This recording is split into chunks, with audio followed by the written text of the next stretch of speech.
Today we will talk about cerebrovascular diseases. The diseases of the nervous system are neurologic diseases, and the most common of them among them are nutritional disorders, for example, vitamin B deficiencies, vitamin C deficiencies, iron deficiencies, and they causes various neurologic problems like neuropathies. Second most common are migraine. Third is trauma directly to the nervous system, for example, brain trauma or for example, spinal cord trauma. Then the third most common neurologic diseases are cerebrovascular diseases. So today we are going to talk about cerebrovascular diseases and some of the cerebrovascular diseases. So the cerebrovascular diseases consist of the stroke and the cerebrovascular anomalies. Cerebrovascular anomalies like intracranial aneurysms and arteriovenous malformations, these are the vascular anomalies which leads to the rupture of the arteries. Intracranial aneurysms are the weakened portion of the arteries, and arteriovenous malformations are the malformations of the arterial and the venous junctions. So these lead to the rupture of the arteries, and rupture of the arteries is stroke. Stroke is of two types: ischemic stroke and hemorrhagic stroke. So let us look at the definition of stroke. Stroke is also called as cerebrovascular accident. It is the abrupt onset of a neurologic deficit that is attributable to a focal vascular cause. Right? Abrupt means sudden. It is a sudden onset of neurologic deficit. That means the nervous deficiencies will be there in the body. For example, there will be problem in the sensations, there will be motor problems, or there will be consciousness problems, right? So neurological deficits which are attributable to a focal vascular cause. Focal here means local, or a particular vascular cause, particular to a particular blood vessel. So because of the blood vessel problems, there will be a neurological deficit which will be sudden in onset. So that is called as stroke. So abrupt onset of a neurologic deficit which is attributable to a focal vascular cause. The risk factors for the stroke, the most important risk factor is the hypertension, especially for the second type of stroke, the hemorrhagic stroke.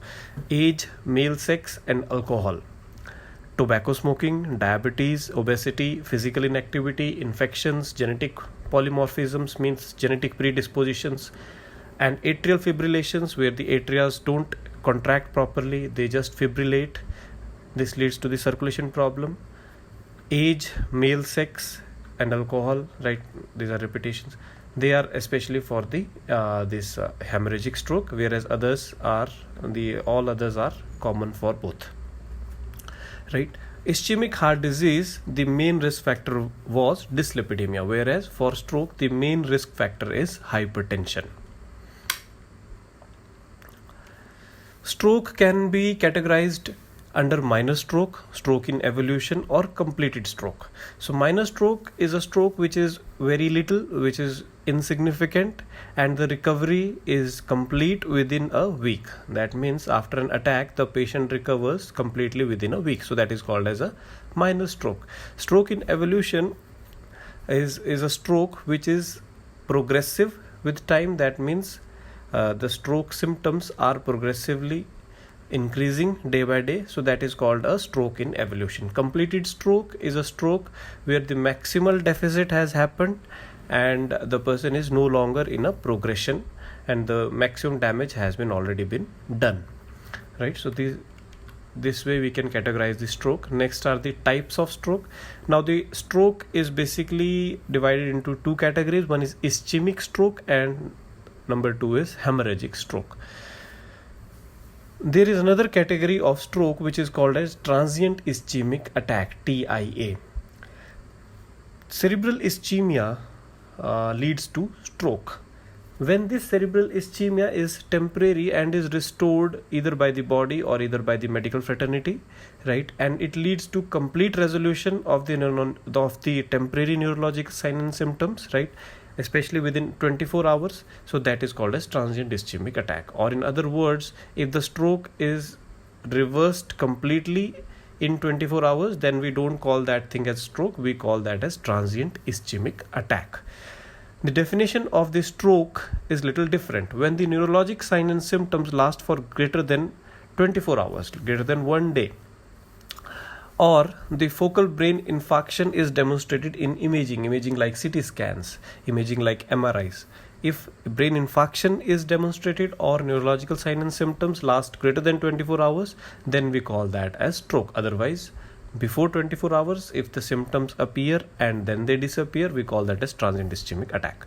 So stroke is of two types, ischemic stroke and hemorrhagic stroke.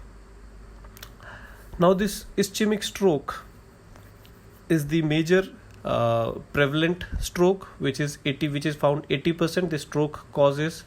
The ischemic stroke is the cause for 80% of the total stroke, whereas the hemorrhage stroke is 20%, and hemorrhage is again divided into subarachnoid hemorrhage and intracerebral hemorrhage. You can see in this picture there are layers of the brain. If the bleeding is in the arachnoid, right below the arachnoid membrane, then it is called a subarachnoid membrane, which leads to the intracranial pressure and damage to the brain tissue, right? Second is intracerebral hemorrhage, where the blood vessels inside the cerebrum they rupture and causes leakage of blood in the brain, right? Third is ischemic stroke, where the blood vessel becomes stenosed, leads to deficiency in the blood flow. So quick recap of the blood circulation of the brain, of the head, right? So the arc of aorta dividing into common carotid, right, first, and then subclavian. The common carotid is going to the head region, common carotid again dividing into external carotid and internal carotid going into the anterior aspect of the brain and consists of anterior circulation, whereas the second branch of the brachiocephalic is subclavian. Second branch from the subclavian is the vertebral artery, and this vertebral artery is going through the vertebrae and is becoming a basilar artery and is supplying to the posterior part of the brain. So the vertebro-basilar arteries, they are supplying to the posterior part, whereas the internal carotid is supplying to the anterior part of the brain. So this internal carotid consists of anterior circulation, whereas the vertebro-basilar consists of the posterior circulation of the brain. So this is the circle of Willis. The internal carotid and the vertebro-basilar artery, they join to form a circle of Willis, right? So you can see here, this is common carotid, the right side, right common carotid. It is dividing into external carotid, internal carotid. Internal carotid is going and supplying to the posterior part through the posterior communicating artery and to the posterior cerebral artery, right? This posterior cerebral artery is joined with the vertebral artery, right? The vertebral artery from here is coming, it is giving spinal arteries, and this vertebral artery from the right and left is joining to form a basilar artery, and basilar artery is again giving this posterior cerebral artery, right? Similarly, this internal carotid is giving anterior cerebral artery, and towards the middle it is giving the middle cerebral artery. So let us talk about the ischemic stroke first. So cerebral ischemia is the same as we have studied in the heart diseases. Cerebral ischemia is the reduction in blood flow which lasts for more than few seconds, and if it lasts for more than few seconds, neurological symptoms manifests, right? Because we know that the neurons, they lack glycogen and they need rapid supply of oxygen and glucose, right? So the cessation of blood flow, the stoppage of blood flow for more than few minutes leads to death of brain tissue, that is brain infarction. So ischemic stroke, the causes for ischemic stroke are, the most important causes are, number one, atherothromboembolisms, which are 50% of the causes.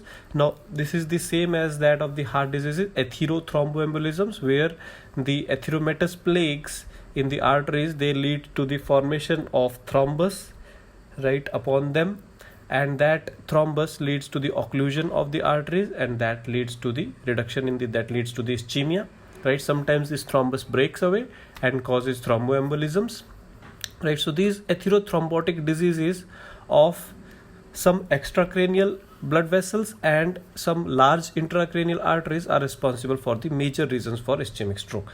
Extracranial blood vessels like carotids and the vertebral arteries, whereas the large intracranial arteries like intracranial means inside the cranium, like cerebral arteries, right? Middle cerebral arteries or anterior cerebral arteries, posterior cerebral arteries. So these blood vessels, they go atheromatous changes, and these atheromatous changes, when superimposed by the thrombotic changes, leads to atherothromboembolisms, right?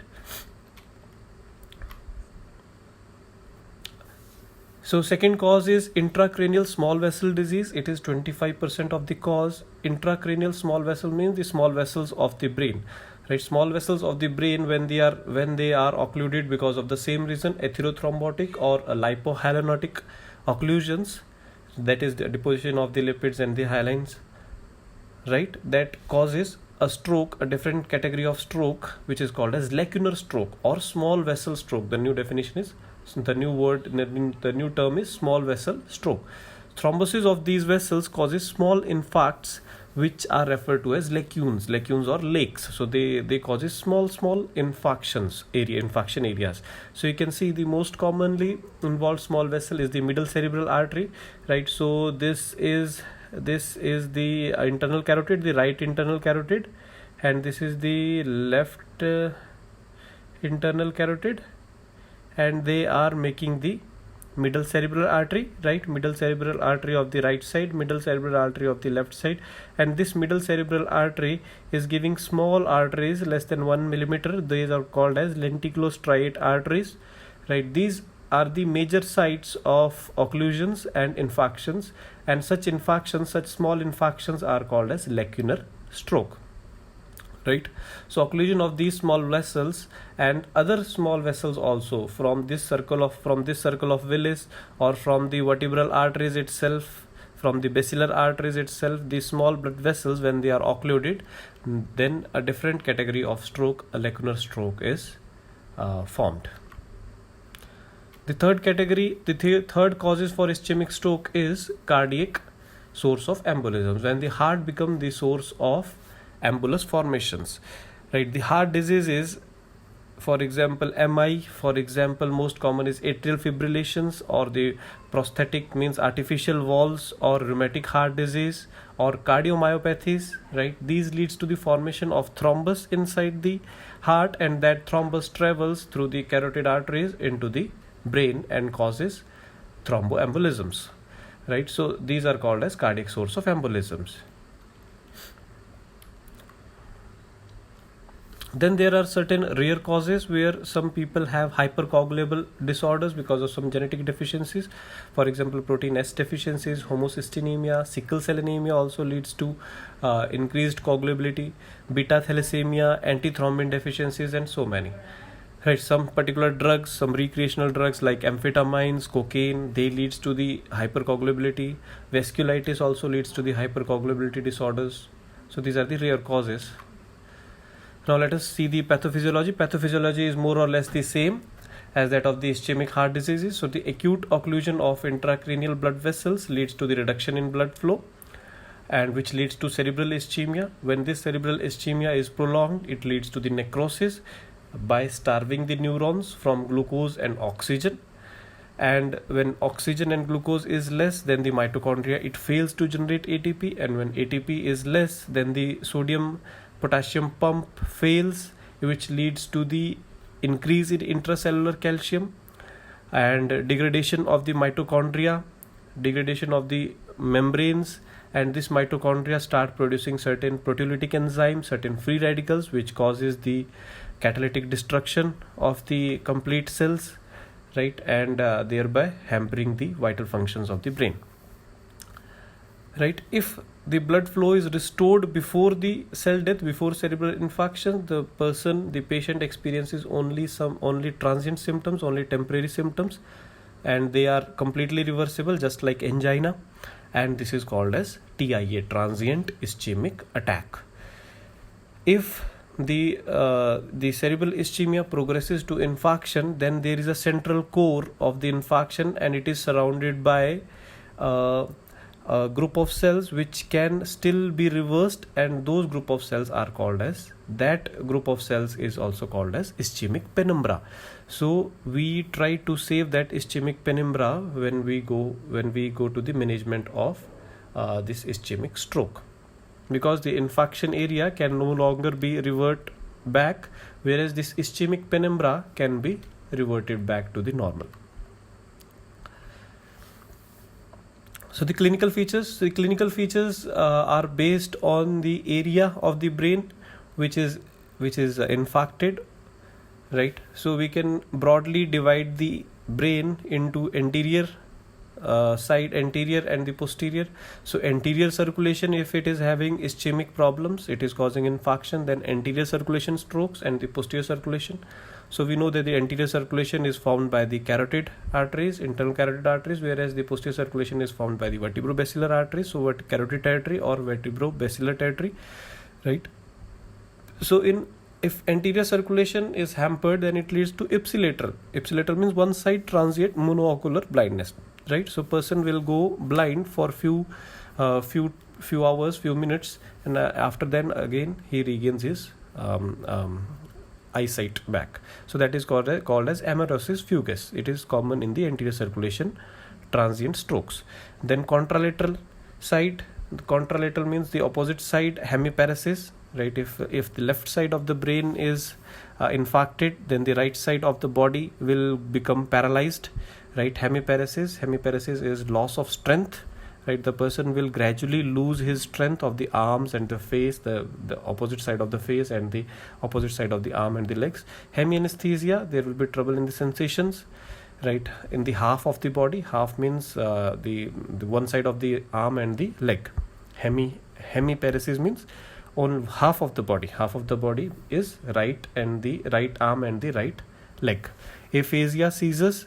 Aphasia is the person will not be able to speak, whereas seizures are the convulsions, the motor involuntary movements. And the dysarthria is again difficulty in articulations of the tongue. So aphasia is when the person will not be able to speak, whereas dysarthria is when the person will not be able to speak properly, right? Basically they are little different. Aphasia is when the person cannot make a proper sentence properly, right? He will not be able to put a sentence properly in its place. He will be randomly picking words and speaking. That is aphasia. He cannot speak a comprehensible language. Whereas dysarthria is he will be having some problems in pronouncing certain words.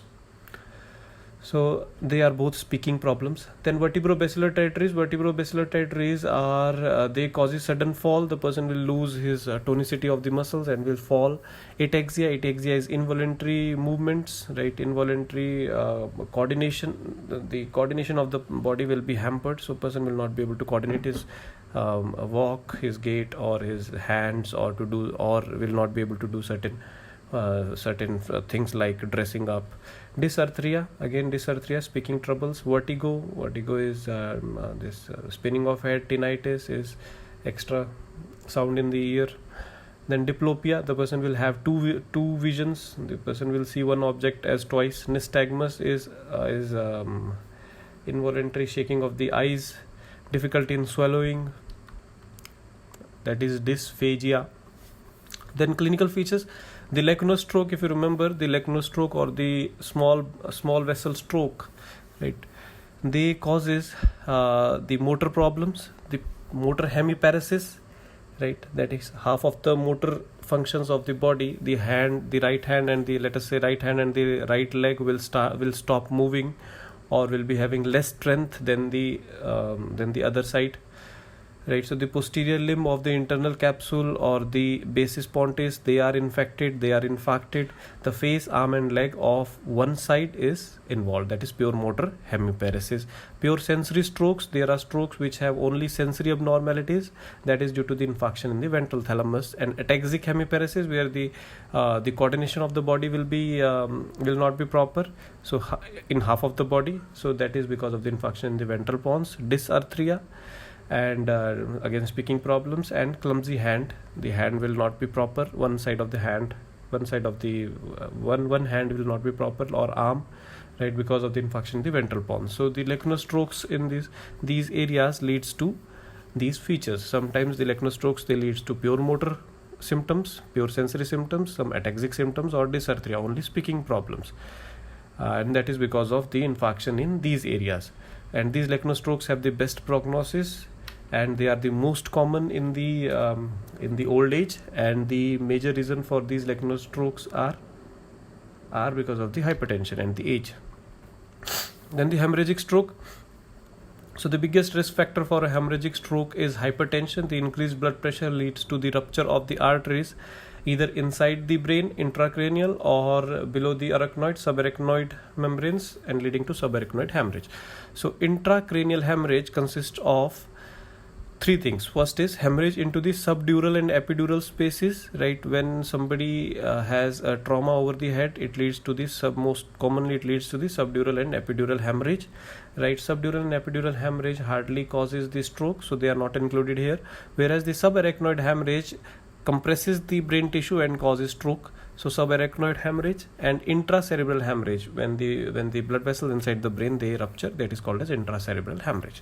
So hypertension is the more common, most causative factor, whereas others are bleeding disorders, platelet disorders, aneurysms of the arteries, especially in the brain and in the subarachnoid membranes, arteriovenous malformations, especially in the subarachnoid membranes. Then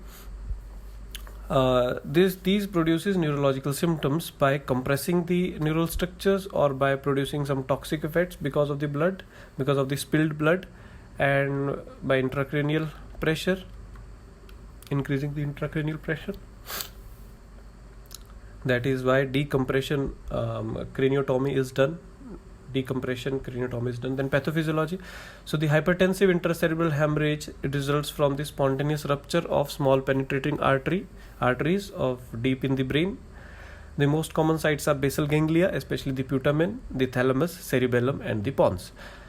The hemorrhage may be small or large, and it may compress the adjacent tissue accordingly, and it causes herniation of the brain, and sometimes, if it is severe, it can cause immediate death also. The most important cause for morbidity among the diseases are heart disease, and the second is stroke. Whereas for the disability, the most important cause is the stroke. So clinical features of hemorrhagic stroke are severe headache.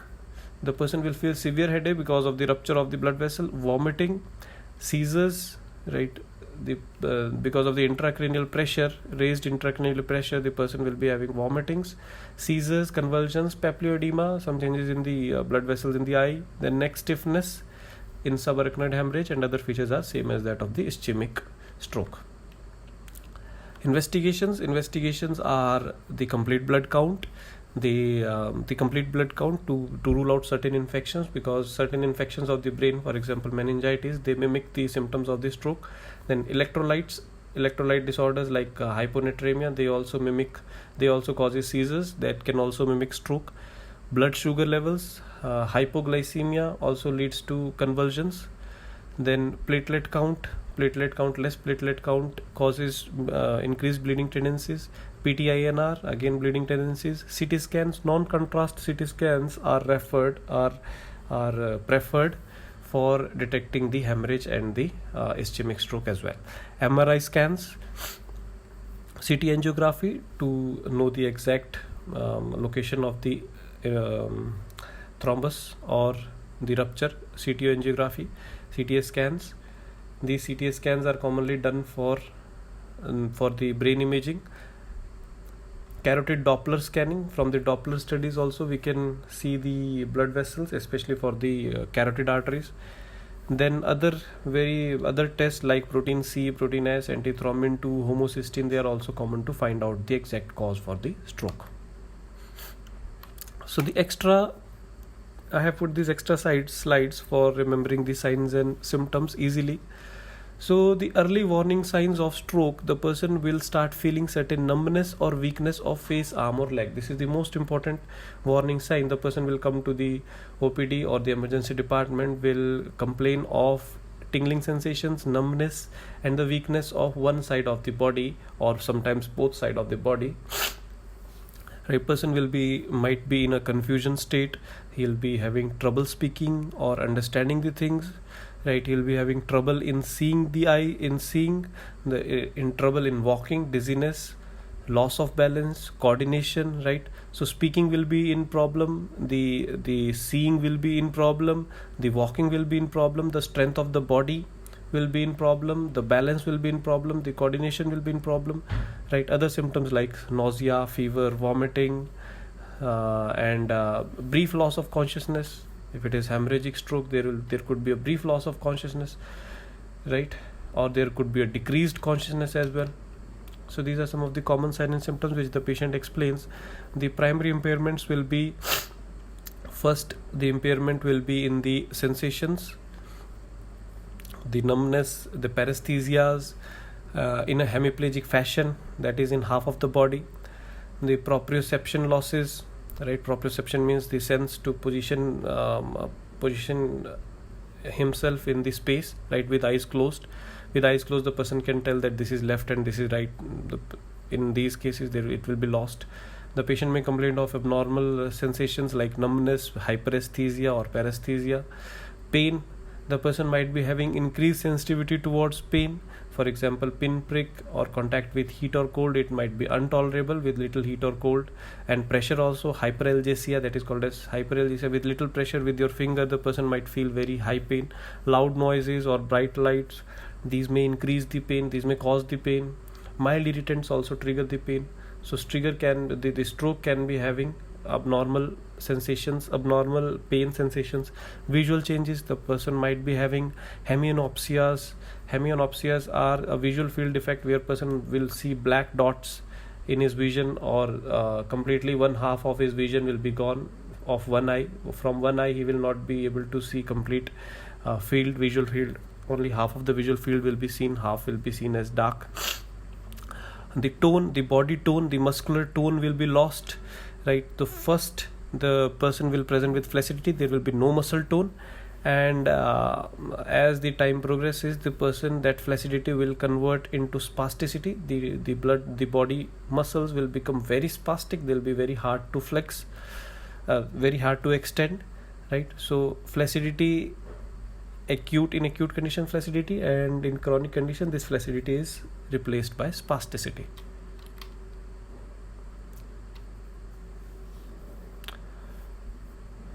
So for public awareness, stroke, these FAST are the most important signs and symptoms, where there will be changes in the face, right? Deviation of the face to one side, or drooping of the eyelids, right? That is the facial palsy changes, or the weakness in the arms and the legs, right? A stands for arms and the legs. And then the speech troubles, difficulty in speech, right? And it is the time to call emergency. Thank you.